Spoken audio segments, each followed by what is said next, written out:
The smell of engine oil and fresh paint hung in the air as the bright lights of the Mercedes truck showroom gleamed off polished chrome.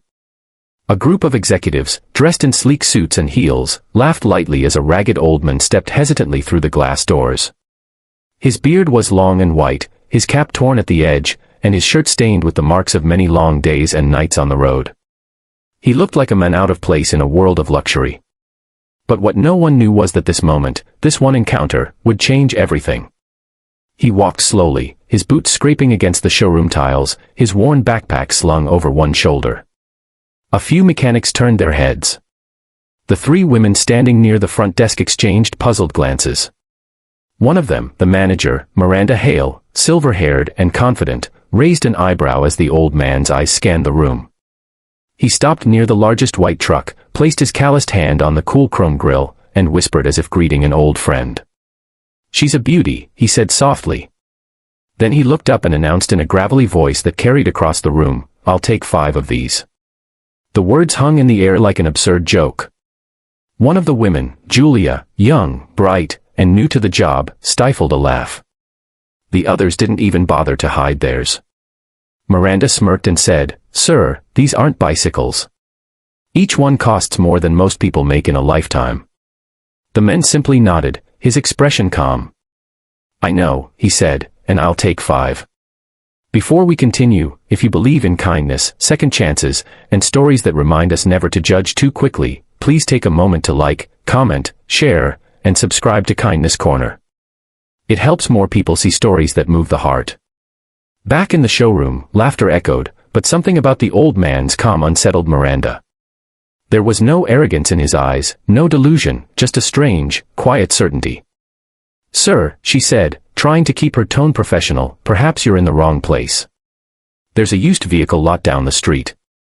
He smiled faintly. "I'm in the right place," he replied, adjusting the strap of his backpack. "But maybe you're seeing the wrong man." They turned away, whispering to each other as he walked toward the coffee machine in the corner, pouring himself a small paper cup of water. No one noticed that his hands, though rough, moved with the steadiness of someone used to handling heavy machines.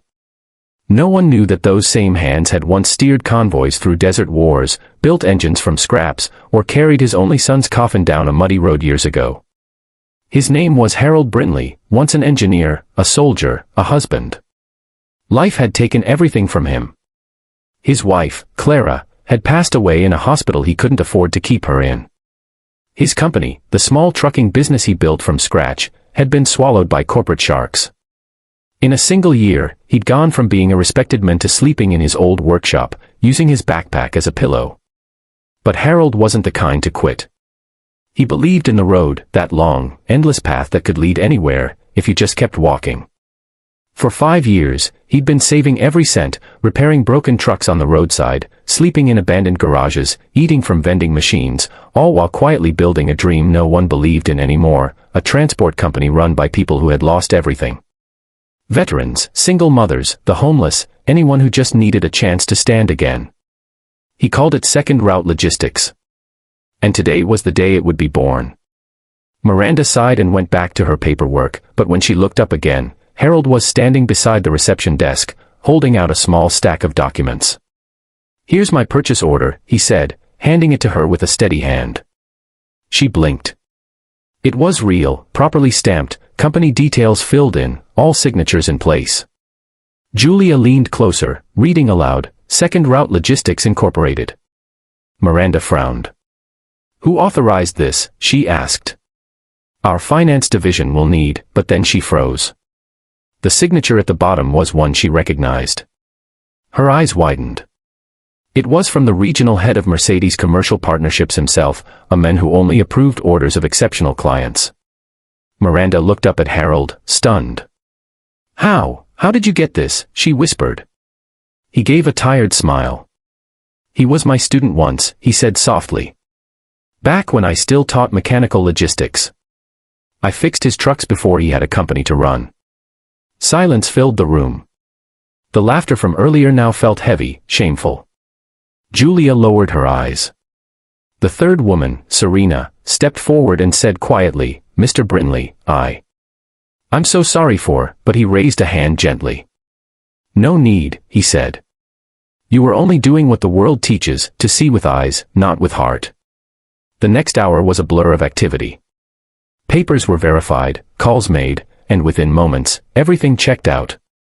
Harold wasn't some delusional wanderer. His payment had already been wired.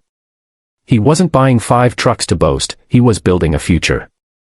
Later that afternoon, as the showroom emptied and the light softened, Harold walked slowly toward the delivery bay. Miranda followed him quietly. "You know," she said after a long silence, "I judged you the moment you walked in. I saw your clothes, your hands, your bag, and I thought you were just another old man with a dream too big for reality." He looked at her and smiled. Dreams don't get smaller because people stop believing. They just wait for the right hands to build them again. He paused, glancing back at the gleaming trucks lined up like sentinels. These machines will feed families. They'll carry hope from one town to another. That's worth more than pride, don't you think? For the first time in years, Miranda's eyes softened. "It is," she said quietly. When the trucks finally rolled out the next morning, driven by a team of men and women who had been sleeping in shelters just days earlier, the entire town watched. Word spread quickly about the ragged men who walked into a Mercedes showroom and bought 5 trucks to rebuild lives, not fortunes. A week later, the showroom received a handwritten note in the mail. It read, "Thank you for the laughter, it reminded me how far I've come.